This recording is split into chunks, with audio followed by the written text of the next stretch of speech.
Muy buenas tardes a todos y a todas. En nombre de la Universidad Miguel de Cervantes y de la Dirección de Posgrado, Investigación e Innovación, nos es muy grato iniciar una conferencia que esperamos quedarnos al día en el tema de la evaluación del CIMSE del año 2022. Y a quien va a darnos esta conferencia es una profesora de lenguaje con una vasta experiencia profesional en la gestión pública y educativa, tanto en el Ministerio de Educación como en territorios locales, en distintas instituciones. Ha sido responsable de la unidad de textos escolares y de la División de Educación General a nivel ministerial. Y ha sido directora de Educación de la Municipalidad de Peñalolén por unos cerca de 8 años ha estado ahí. Ha acompañado como consultora procesos de educación pública a nivel comunal y a nivel de colegios. En los últimos años se ha especializado en el tema de gestión curricular y mejoras educativas. Actualmente es la directora académica de la Fundación Belén Educa. Es, por lo tanto, una persona que tiene una vasta experiencia y conocimiento respecto al CIMSE, que es una de las preocupaciones que ella también ha tenido, y, y dejo con la palabra a ella para que nos ilustre y nos cuente cuál es su percepción y cuáles son sus visiones respecto al resultado del CIMSE del 2022.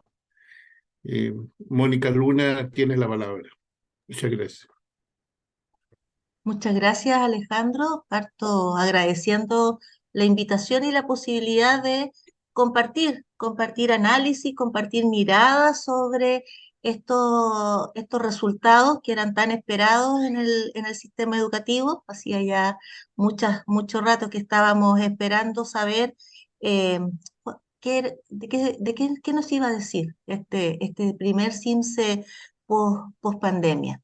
La presentación que voy a hacer me voy a apoyar en una presentación que ahora voy a subir, pero básicamente la idea es que se puedan ir generando también después algunas consultas, opiniones, comentarios sobre un tema tan sensible y que nos ocupa tanto a todos quienes trabajamos en educación como son los resultados CIMSE.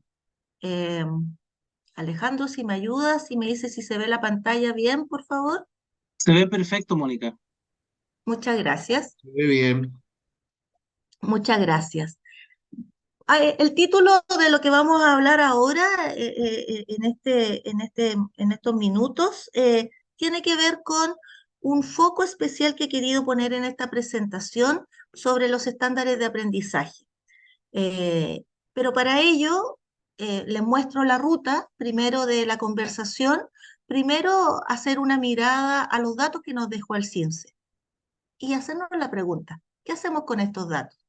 Es algo que nos preguntamos cada vez que se presenta un resultado así desde hace muchos años, ¿no?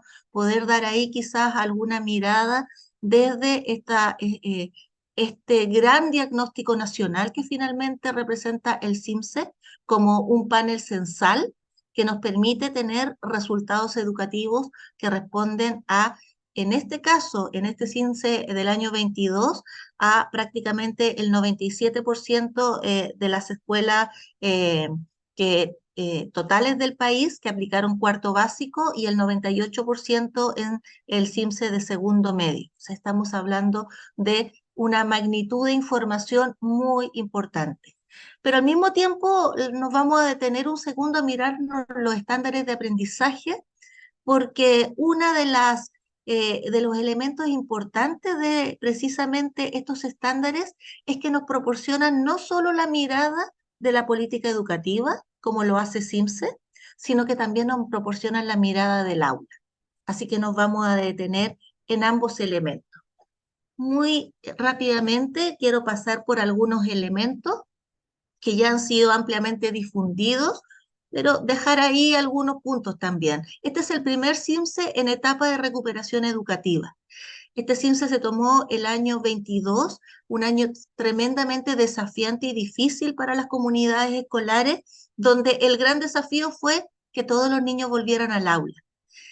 Eso el año 22 no ocurrió totalmente, nuestros porcentajes de asistencia no fueron los que históricamente habíamos tenido antes de la pandemia, y eso es algo que continúa hoy día.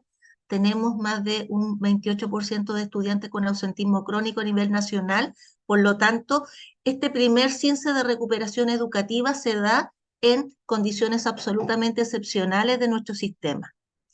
Cuando esto se fue presentado por la Agencia de Calidad de la Educación hace ya un par de semanas atrás, se centraron en 4 grandes hallazgos, que los menciono muy rápidamente y que fue la gran noticia.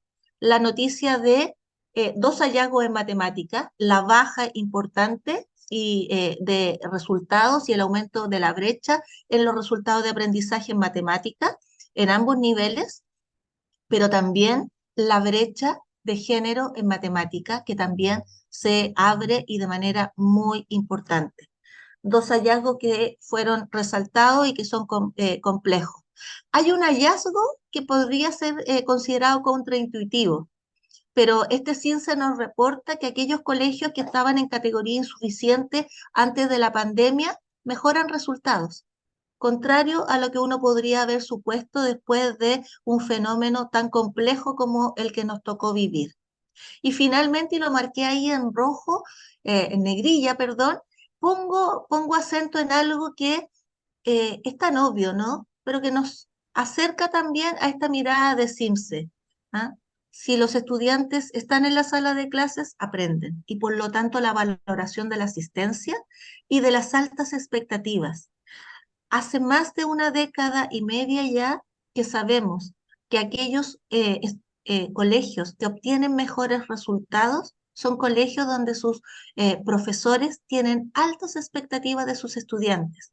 Pero hoy día también la evidencia nos muestra que las altas expectativas no solamente están de profesores hacia estudiantes, sino que como las comunidades educativas son comunidades de altas expectativas de los estudiantes hacia los profesores, viceversa, de los equipos directivos hacia los docentes y viceversa.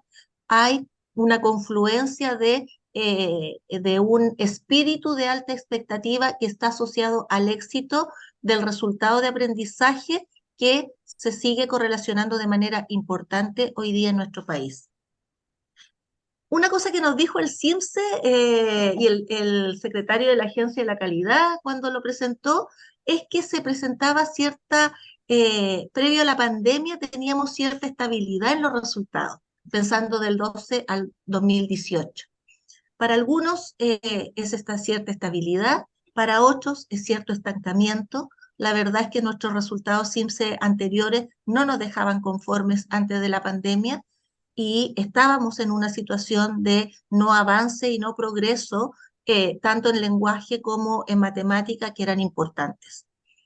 También hay que recordar que antes de la pandemia, los resultados que teníamos en las pruebas estandarizadas internacionales, sobre todo en aquellas donde nos medíamos con los países de la OCDE, estábamos bajo la media de los países evaluados.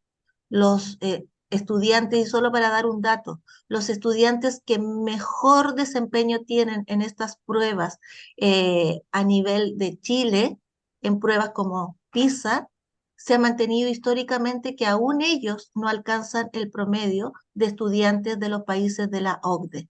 Entonces, claramente no era una situación muy esperanzadora. Y también un dato importante es que con este síntesis se recupera, aunque sea de manera parcial, el plan de evaluaciones.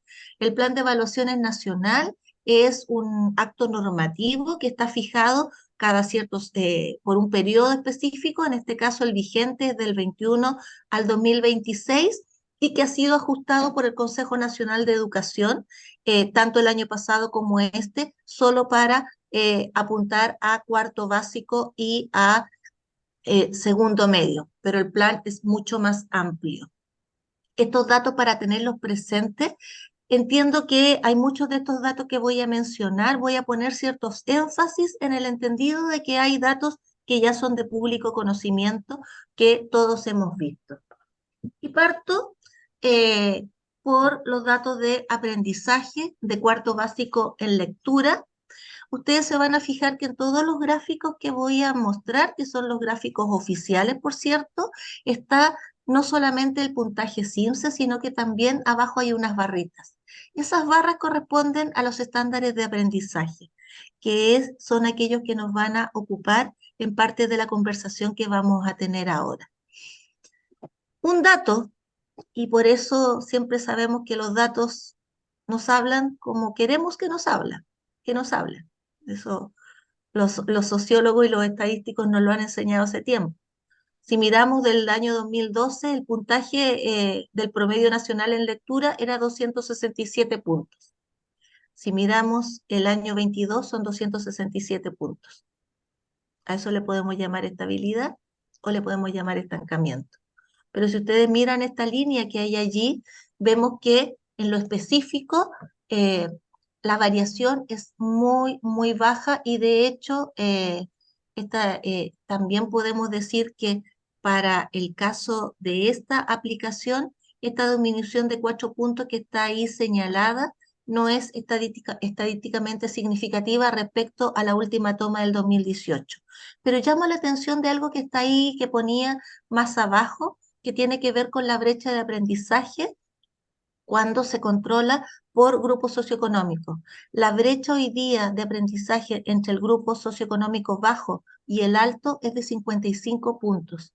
Esa es la distancia que tienen los resultados de aprendizaje de nuestros estudiantes cuando los comparamos con el grupo socioeconómico al cual pertenecen. Y por lo tanto seguimos teniendo con esto una muy mala noticia respecto al trabajo de comunidades escolares que hoy día se encuentran en contextos difíciles, que siguen estando muy desafiadas respecto a estos resultados. No voy a ir haciendo lectura de todo para poder dar tiempo a que ojalá tengamos algunas preguntas, pero también destaco un par de cosas ahora que ya he puesto la mirada sobre segundo medio. Aquí en lectura, estoy mirando ese resultado, sí hay una tendencia que se manifiesta un poco más notoria, no con esta estabilidad o estancamiento que veíamos, según sea el caso, sí un cierto nivel a la baja. Si miramos nuevamente el año 2012, 259 puntos. El último dato del 2018, prepandemia, era de 249 puntos. Ya se habían bajado allí 10 puntos.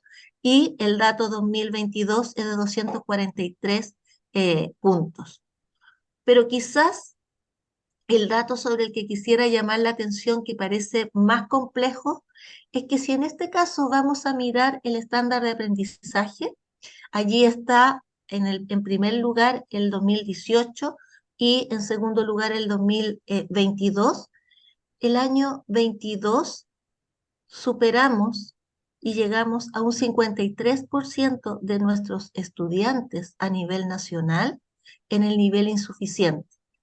¿Qué quiere decir eso? Que el 53% de los estudiantes no logran los aprendizajes que están definidos por nuestras bases curriculares para segundo medio, pero también tienen problemas con aquellos que están conectados en los niveles anteriores, séptimo, octavo, primero, medio, respecto al andamiaje curricular que representa nuestra base curricular.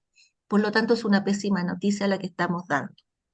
Algo que llama la atención también y que sería caso y debería ser caso de más estudio por especialistas en esta materia, es que en la última década todos los grupos socioeconómicos disminuyen los puntajes en lectura en segundo medio.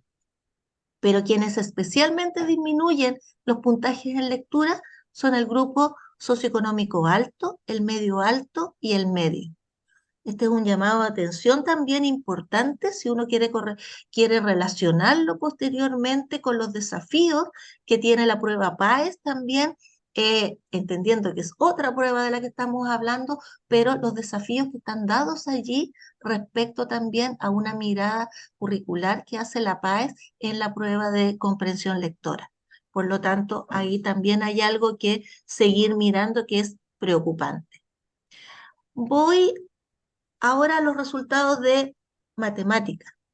En matemática, la situación, sabemos, fue la que destacada con mayor énfasis como una mala situación por parte de la agencia. Fíjense acá que la brecha de aprendizaje entre el grupo socioeconómico bajo y el alto es de 59 puntos.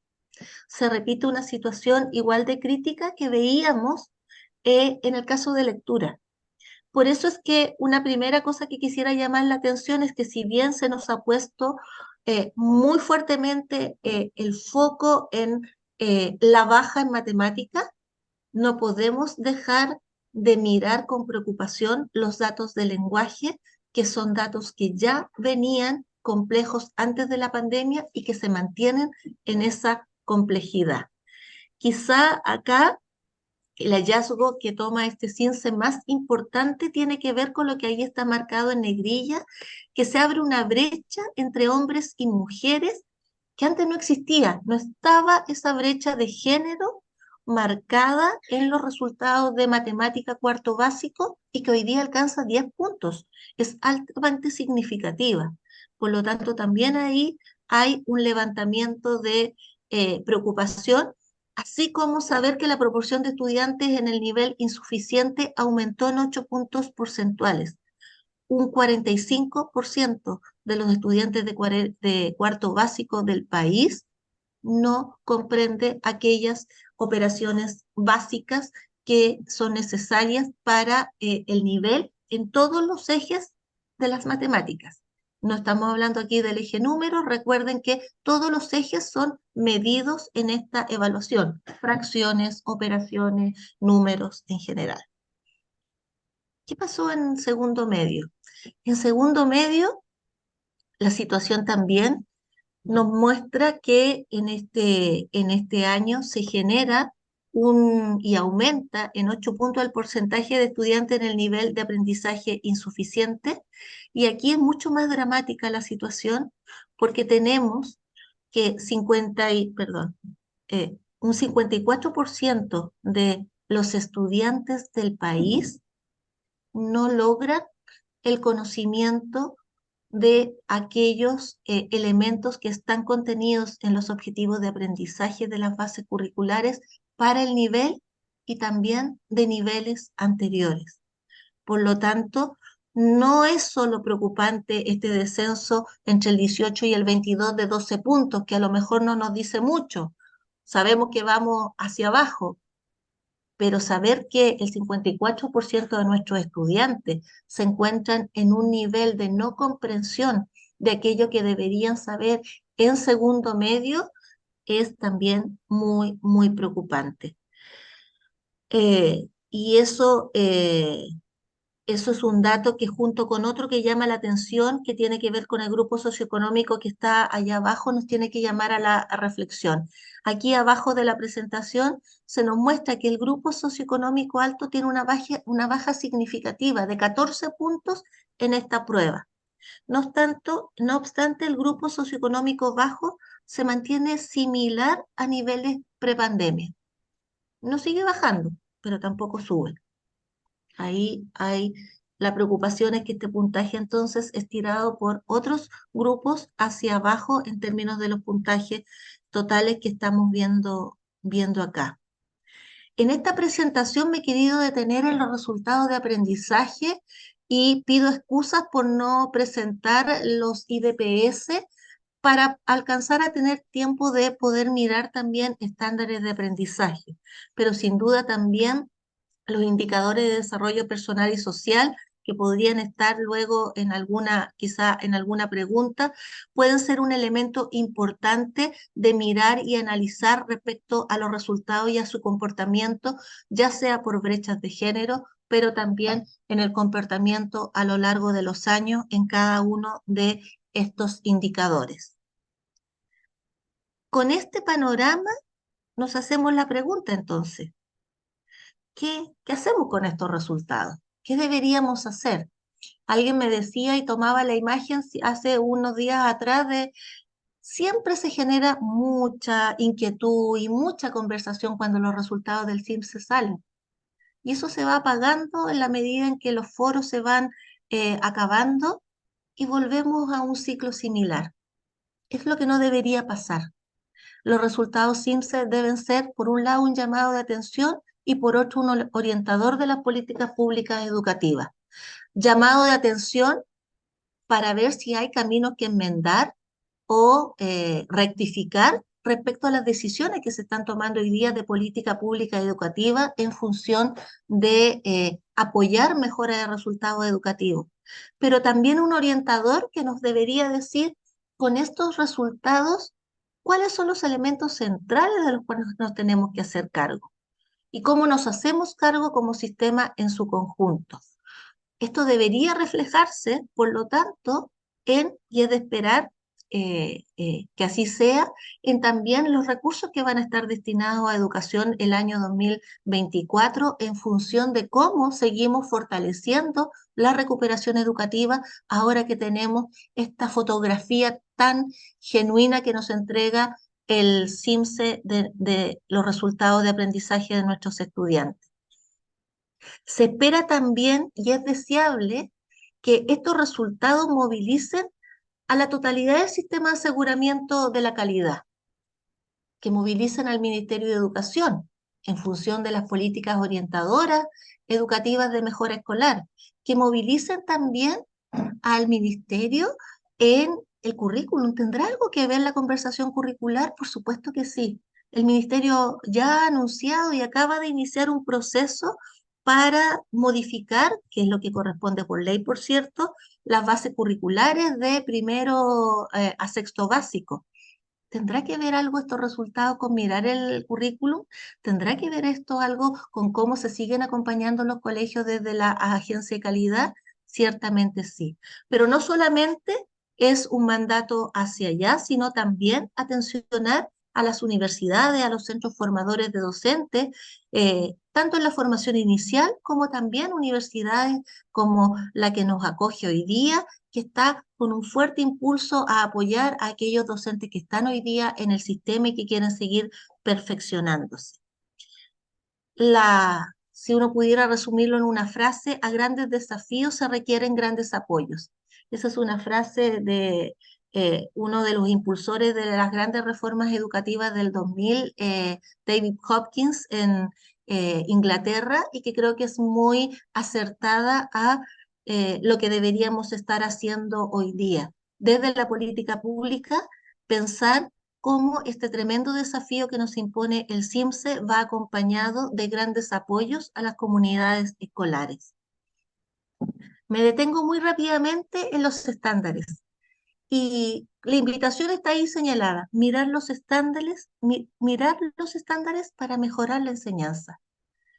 Lo que nos muestra el CIMSE y estos puntajes son definiciones de política pública.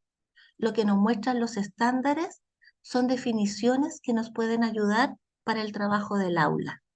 Recordemos que los estándares precisamente lo que hacen es determinar cuán adecuado está el aprendizaje que está logrando el estudiante que está conmigo en el aula en relación a los objetivos que están planteados en las bases curriculares. Y eso está dividido en estos tres niveles que conocemos, el adecuado, el mental y el suficiente.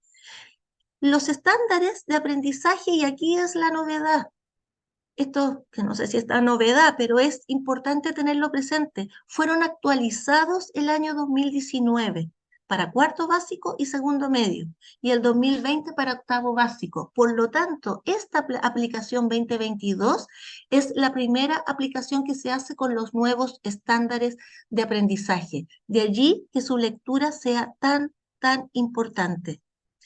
Y los quiero invitar a hacer un ejercicio muy breve para mirar solamente un estándar de aprendizaje. He tomado el de lectura en cuarto básico para mirar cómo esto nos puede apoyar al trabajo específico de las comunidades escolares, del profesor, profesora que está en el aula.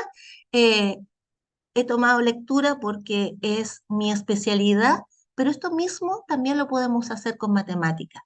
Si ustedes se fijan, y me voy a permitir leer, si voy al nivel de lectura adecuado, lo que se le pide en la habilidad de reflexión a un estudiante en el nivel adecuado, en cuarto básico, dice reflexionar sobre la lectura para resolver tareas sencillas. Me quedo ahí y voy a leer lo que dice el nivel elemental.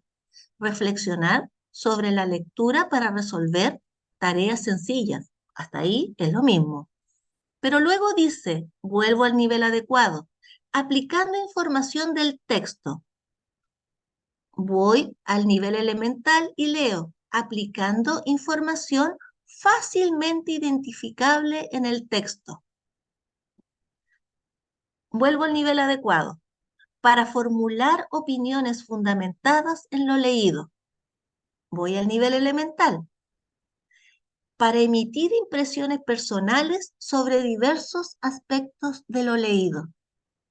Uno podría decir, mira, no es tanta la diferencia, pero cuando estamos trabajando con desarrollo de habilidades y andamiaje del pensamiento, nos damos cuenta de que lo que aquí podría parecer casi una sutileza de redacción implica una forma de trabajar el desarrollo y hacer visible el desarrollo de la habilidad de reflexión en los estudiantes muy, muy distinta. Tan distinta que la diferencia entre uno y otro es de 40 puntos. Son 284 puntos los que están asociados al nivel adecuado y más. En cambio, el nivel elemental es de más de 241 y menos de 284. El nivel insuficiente, cuando leemos la misma habilidad, dice reflexionar sobre la lectura. Pero aquí también hay reflexión, podría decir alguien. Sí, pero cuando vamos al indicador después de reflexión, nos damos cuenta que esa reflexión es más vaga, es más imprecisa y no logra acercarse ni siquiera al nivel elemental desde el punto de vista de las impresiones personales. Les he querido mostrar esto para comprender un poco, y aquí no lo voy a leer, por cierto, pero mostrarles cómo el estándar lo que hace, y cada uno de los estándares de aprendizaje para aquellos que trabajamos con colegios, en colegios cotidianamente, lo que hace es mostrarnos cómo las habilidades que están declaradas en nuestro currículum se deben expresar y se deben ver a la hora de buscar un nivel adecuado, elemental o insuficiente en cada uno de nuestros estudiantes. Aquí está otra de las habilidades que tiene que ver con la localización de información. En el lenguaje nos movemos desde la localización hasta la interpretación y, por cierto, la reflexión. Y solo pongo un acento, no para leerlo, que lo que hace el estándar cuando está describiendo, y por eso siempre la invitación va a ser a que el estándar nunca se mire solo, el adecuado. Mirar los tres estándares en conjunto para poder comparar me permite hacerme la pregunta, ¿cómo hago visible que aquello que está señalado sobre localizar información en el estándar adecuado lo pueda ver con mis estudiantes en la sala de clase? ¿Y cómo genero? Y esa es otra pregunta que me permite hacer esta lectura de los tres al mismo tiempo, de los tres niveles. ¿Cómo logro marcar la diferencia entre el nivel elemental, entre localizar información explícita que me está pidiendo en todos los casos, pero que en uno me dice que se encuentra en el cuerpo del texto, en otro señala que tiene que ser fácil de encontrar y en otro que sea también fácil de encontrar para realizar relaciones sencillas? Alguien que no maneje el currículum podría decir casi son sutilezas las que estamos hablando acá, pero estas sutilezas tienen la potestad de ubicar a nuestros estudiantes en distintos niveles y por lo tanto tienen para nosotros como docentes el mandato de decir cómo hago visible que esto ocurra en mis estudiantes cuando quiero llegar al nivel adecuado. Solo me voy a saltar y me voy a permitir saltar para ir terminando ya y no retrasar más la presentación, pero solo dejo una idea acá que está planteada, que tiene que ver con que lo que nos permiten los estándares es orientar estrategias para favorecer el andamiaje de los aprendizajes en nuestros estudiantes. El estándar, cuando lo miro, no es una mirada de cierre, es una mirada de inicio. Si yo sé que esto es lo que logran o no logran mis estudiantes, desde aquí fijo la estrategia. Más aún, esta invitación no solamente tiene que ser para aquellos profesores que están en cuarto básico este año o en segundo medio. Yo le haría la pregunta a los profesores de quinto básico y de tercero medio que estuvieron con la corte que el año pasado rindió CIEMSE. ¿Cómo me apropio de este estándar para ver qué está pasando con estos estudiantes que demostraron estas habilidades el año pasado? Sí, ¿cómo ha sido ese logro en el año siguiente? Por lo tanto, acá el gran mensaje que quise transmitir hoy día y que quisiera transmitirles a ustedes es que los estándares nos permiten convertirlos en una poderosa herramienta para el trabajo en el aula, que nos permiten avanzar hacia la enseñanza basada en datos, para orientar la preparación de la enseñanza, cómo oriento mi preparación, mi planificación, pero también mi evaluación de aula, mi evaluación formativa, que me puede ayudar a contribuir al desarrollo de habilidades en el aula. Tengo las recomendaciones y la escala que me entrega el estándar de cómo se maneja cada una de las habilidades de acuerdo a la asignatura en la que estoy hoy día ubicado. Y además, contribuyen a orientar las estrategias de mejora en los centros educativos. Por lo tanto, y la gran conclusión es que los estándares no son un análisis de cierre, constituyen un punto de partida cuando queremos hacernos cargo de que el CIEMSE no solo sea el análisis de los datos y la preocupación, sino que hacernos cargo y ocuparnos de cómo avanzamos en mejora de aprendizaje, con la convicción de que cuando mejoramos el aprendizaje es porque estamos mejorando al mismo tiempo la enseñanza. Voy a dejar de compartir. De alguna manera esto es lo que quise transmitir en esta conversación respecto al análisis del CIEMSE. Hoy día todo nuestro país está preocupado por los resultados de aprendizaje. No ha sido muy distinto a lo que pasaba antes de pandemia. Y, y desde allí la invitación es poder mirar cómo el estándar de aprendizaje se puede convertir no solamente en un elemento analítico de política pública, sino en lo que es y para lo que fue construido, un elemento de análisis para la toma de decisiones en el aula. Cómo hacer mi estrategia educativa, cómo voy a enseñar lenguaje en cuarto básico, y también en tercero, y también en segundo, y también en primero, y así por delante con los otros niveles.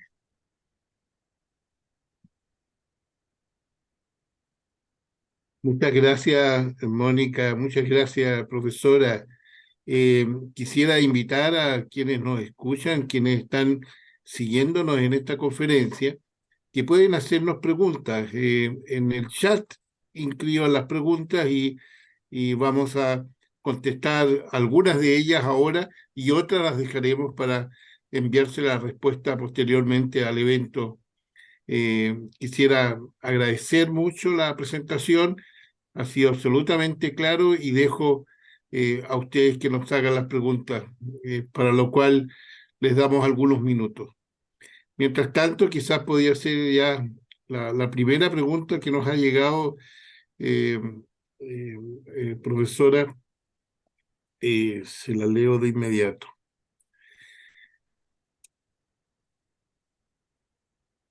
Una pregunta a la cual usted se hizo alguna referencia en su presentación, pero igual se la hago. Los países que han mejorado su rendimiento educativo suelen destinar recursos significativos a la educación, incluyendo la mejora de infraestructura, la capacitación docente, la adquisición de materiales educativos y la implementación de tecnologías educativas. ¿Cómo se encuentra Chile en inversión educativa? Esa es la pregunta. Tengo el dato prepandemia, no podría dar otro, pero si nosotros nos comparamos con, nuevamente, los países de las OCDE, que son países con los que siempre nos estamos mirando en términos de resultados, la inversión asociada al Producto Interno Bruto que tiene educación en esos países es, todavía estamos bajo lo que ellos están invirtiendo respecto a lo que hace nuestro país. Por lo tanto, hay una brecha que está planteada respecto a inversión educativa al compararnos con países de la OCDE específicamente, que ha sido señalada y que muestra diferencias significativas desde el punto de vista de cuánto estamos destinando por alumno, en un per cápita por alumno, en un país como Chile con un país de los que acabo de mencionar. ¿Hay diferencias? ¿Hay brechas? Sí. Pero también quiero decir otra cosa, que también hay países que han destinado enormes esfuerzos a generar y ampliar las posibilidades de tener más recursos educativos, pero que cuando eso no va acompañado de políticas de mejora escolar y políticas orientadas hacia la formación inicial docente potentes, por sí solo no funciona. Más recursos por sí solos, sin que vaya asociado a estas mejoras. Me atrevo a dar el ejemplo, que es un ejemplo que está muy citado en la literatura. Si uno mira Estados Unidos, con todos los resultados educativos de sus estudiantes en las pruebas de literacidad y en otras pruebas como matemáticas también, en los reportes generales, se generan y vemos eso cómo se compara con el crecimiento de la inversión. El crecimiento ha sido mucho más alta que la movilidad que se podía dar en esos países respecto a los resultados educativos.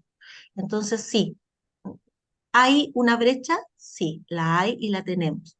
Pero esa brecha también implica tomar buenas decisiones de dónde invertir y cómo invertir. Y allí los centros educativos y los centros formadores de docentes deberían ser la prioridad. Muchas gracias. Hay otra consulta que leo, que es de la doctora Carmen Bastida. ¿Cree usted que la parte emocional tiene gran impacto en este resultado del CIMSE?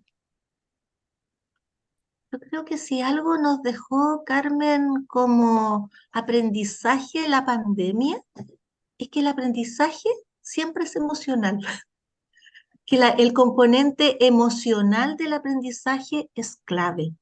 Esto es algo que a veces se nos olvida, lo pasamos por alto, pero hoy día toda la investigación que tenemos y que está fuertemente desarrollada por la neurociencia también nos habla de cómo el aprendizaje se genera cuando hay gusto por aprender, cuando se ha logrado generar motivación, cuando hay vínculo entre quien enseña y quien aprende, cuando hay factores emocionales que están condicionando un buen o no ambiente de aprendizaje. El aprendizaje se explota, brilla cuando estamos en situaciones emocionales mejores, y el aprendizaje también se deprime cuando no es así. Por cierto que el elemento que tú señalas, Carmen, es muy importante. Yo dije que no me iba a referir por tiempo a los IDPS.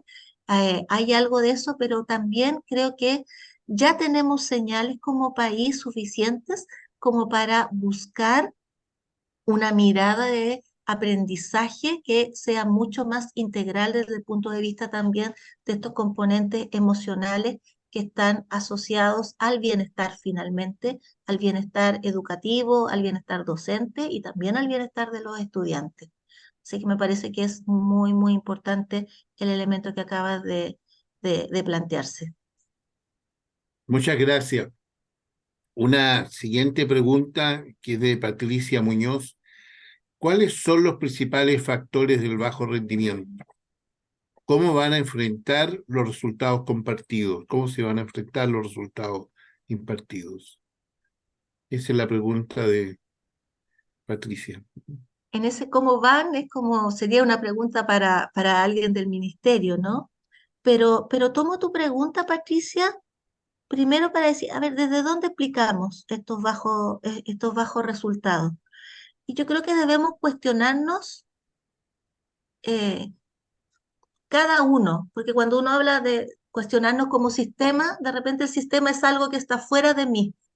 Yo creo que la invitación que nos debería ser estos resultados, esa desde el rol que cada uno hoy día tenemos en el sistema educativo, desde el rol que me toca cumplir dentro del aula o dirigiendo un colegio o apoyando a un grupo de colegios o si estoy en el Ministerio de Educación, desde ese rol, ¿qué cosas estoy haciendo que tal vez no están dando los resultados que yo espero y persisto en seguir haciéndolas?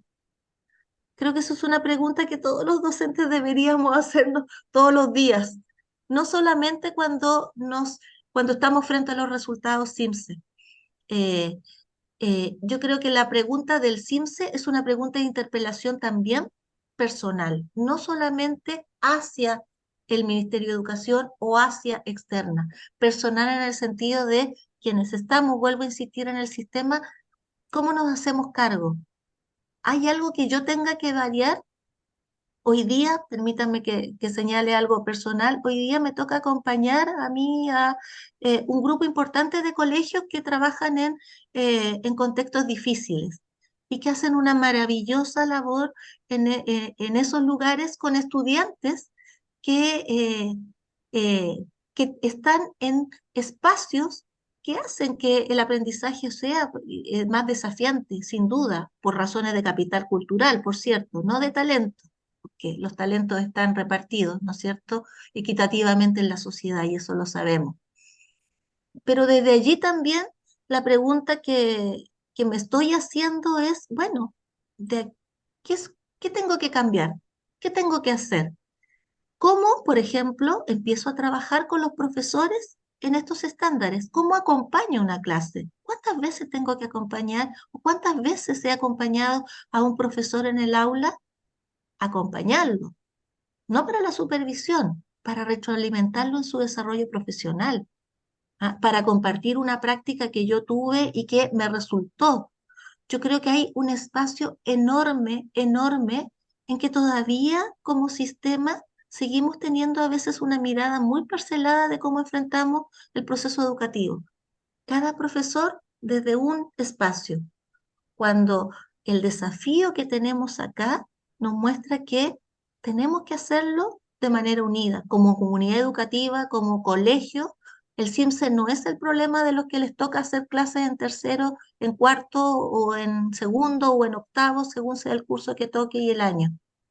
¿Ah? El CIMSE es una, una fotografía de lo que nos pasa como sistema y es una, una fotografía que nos debe remecer también desde el imperativo ético de cómo me hago cargo desde donde estoy de mejorar aquello. Yo creo que hay una buena eh, hebra que tirar y que empezar a tomar si entramos por la conversación de la didáctica, si entramos con la conversación de cuál es la estrategia, por la conversación de cómo logro que dentro de mi sala de clase, que hoy día es muy desafiante, por cierto, logre generar primero un ambiente propicio para el aprendizaje, cómo logro que vaya en función de todos los estudiantes lo que yo estoy enseñando, de aquellos que están más avanzados, pero también aquellos que están más descendidos y no perder ese equilibrio entre esos estudiantes que están allí dentro de mi sala. Creo que son varias las preguntas que tenemos que hacernos, pero la buena noticia es que hoy día hay mucha información en didáctica, hay mucha información en neurociencia que nos permite generar buenas respuestas sobre la gran pregunta que hace el docente. Si yo soy mediador del aprendizaje de otro como docente, ¿qué hebra es la que tengo que tomar para generar ese andamiaje del que nos hablaba Vygotsky? ¿Cuál es la hebra? ¿Cómo genero el aprendizaje? ¿Cómo genero ese andamiaje? Y sobre todo, ¿cómo me permito hacer visible el pensamiento del estudiante dentro de la sala de clase? ¿Qué es lo que está pensando el estudiante dentro de la sala de clase? Creo que esa es una pregunta con la que tenemos que entrar todos los días a la sala de clase y tratar de responderla. Y eso se logra dándole protagonismo a nuestros estudiantes y soltando un poco la conversación por parte del profesor, por cierto. Que sean ellos los que muestren, los que hablen, los que participen. Eh, no es fácil, pero se puede lograr. Y soy testigo de que se puede lograr. Muchas gracias, Mónica. Bueno, estamos terminando ya. Quisiera darte un saludo que nos está enviando en este momento la presidenta de la Junta Directiva, Marije Jorcor. Un saludo agradecido por tu aporte hoy, inaugurando este ciclo tan importante para nuestra universidad. Se refiere al ciclo de conferencias que estamos haciendo. Se suman, por cierto, a tu permanente contribución a nuestro proyecto de educación superior como miembro de nuestra Junta Directiva. Para que todos sepan, Mónica es miembro de nuestra Junta Directiva. Me inspira especialmente tu reconocimiento al tema emocional en el proceso de aprendizaje. ¿Qué crees que debiera instalarse como una iniciativa prioritaria en la materia? ¿Cómo piensas que pudiese ligarse el desarrollo de la cognición racional en materia del futuro para nuestro país? Es la consulta que agrega nuestra presidenta de la Junta Directiva. Sí. Muchas gracias, Alejandro, por leerla y a Marigen por esa pregunta que abre una conversación maravillosa que podríamos estar mucho rato, pero quizás dos señales desde lo que me ha tocado ver. Primero, hay cosas que hoy día se hacen con las bases curriculares en educación parvularia en prekinder y kinder, donde tenemos una mirada mucho más amplia de este desarrollo integral del estudiante, que las dejamos de hacer en primero. Y no hay ninguna razón para dejar de hacerlas. Nada nos dice, el niño entró a primero básico o la niña entró a primero básico, por lo tanto ahora entonces estos temas no. Yo creo que allí también hay una mirada a favorecer procesos de desarrollo, como tú decías muy bien, cómo genero un desarrollo cognitivo con, mezclado con este componente que es el componente emocional. Y quisiera dar un ejemplo súper específico que lo hago desde el lenguaje.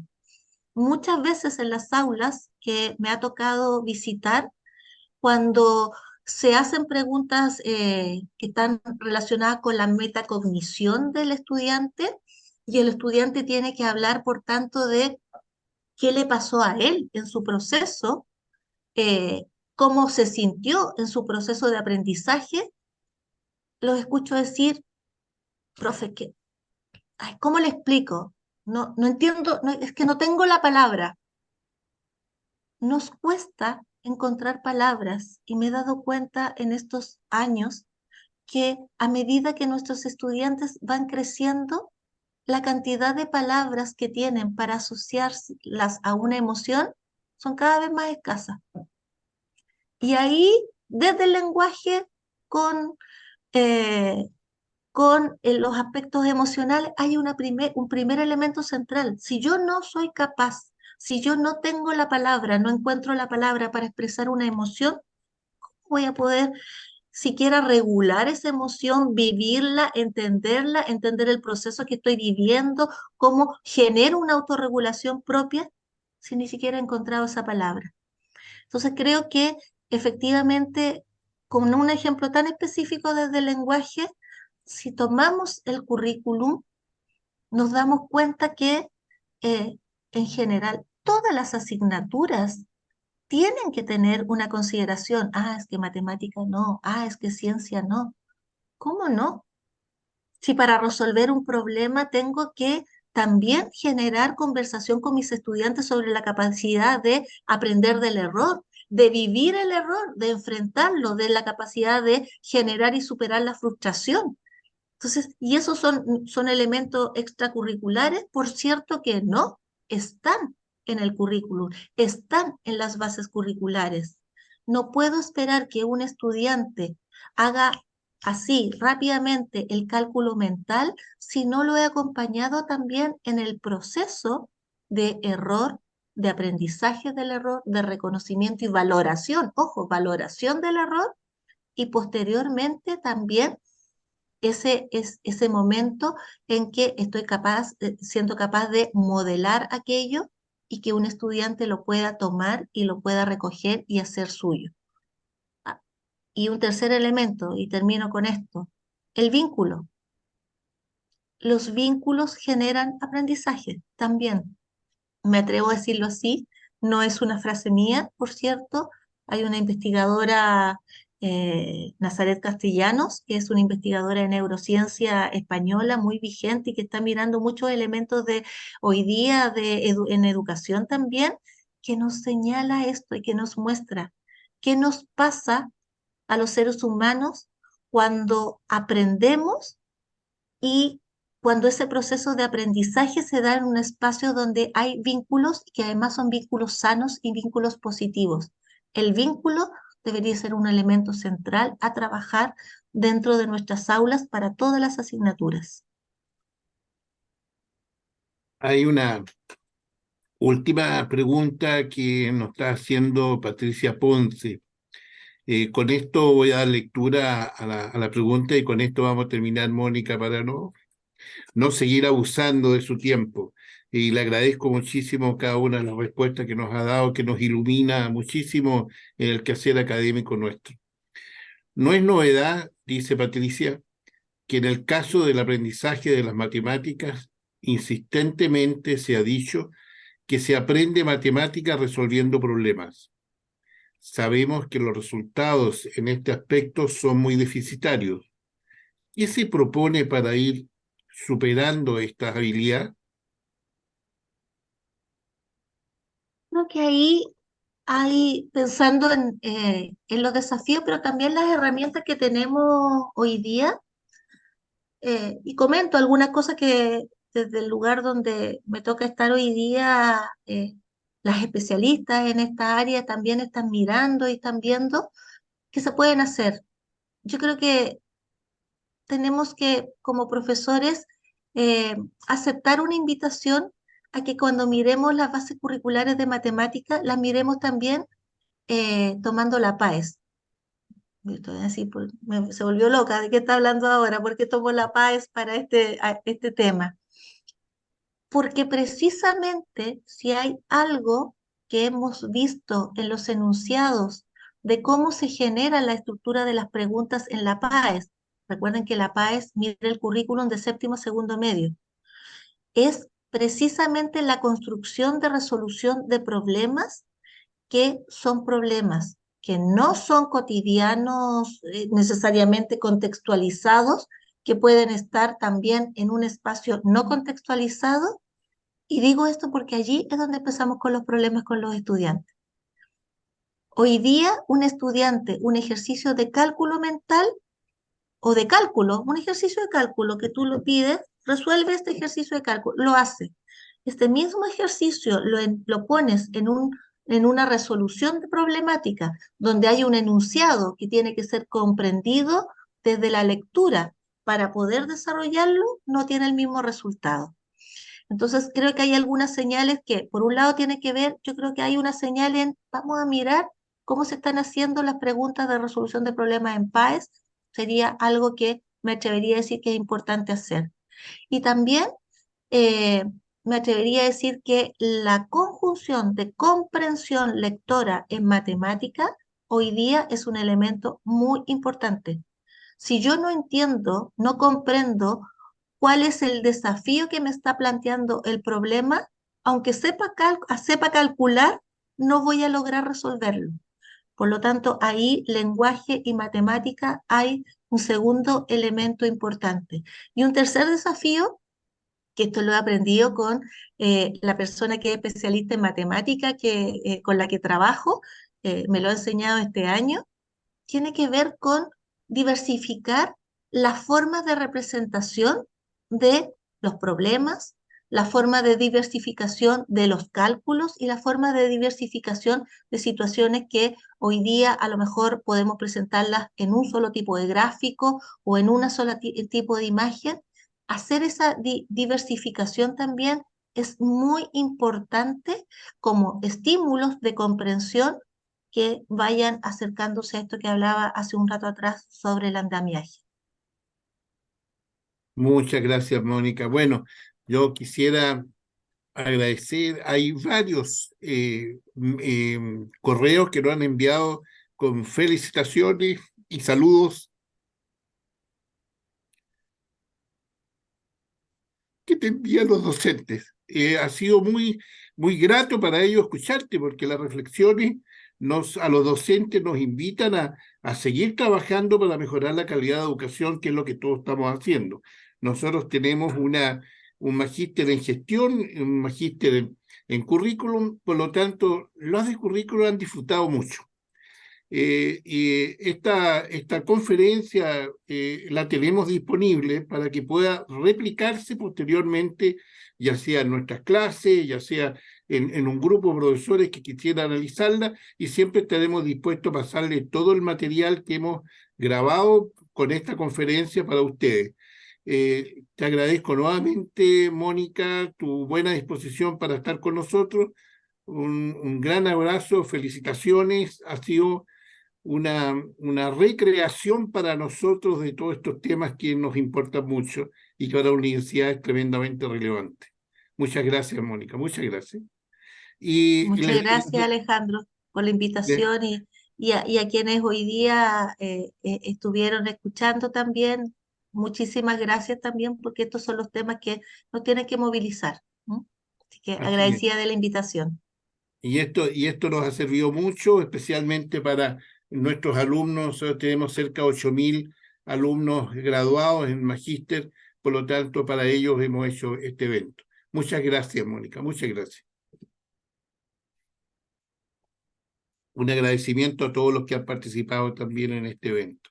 Gracias a todos y hasta una nueva oportunidad. Vienen en el ciclo de conferencias otros que se los vamos a anunciar y se los vamos a enviar de la misma forma que hicimos esta invitación ahora. Muchas gracias. Chao, chao.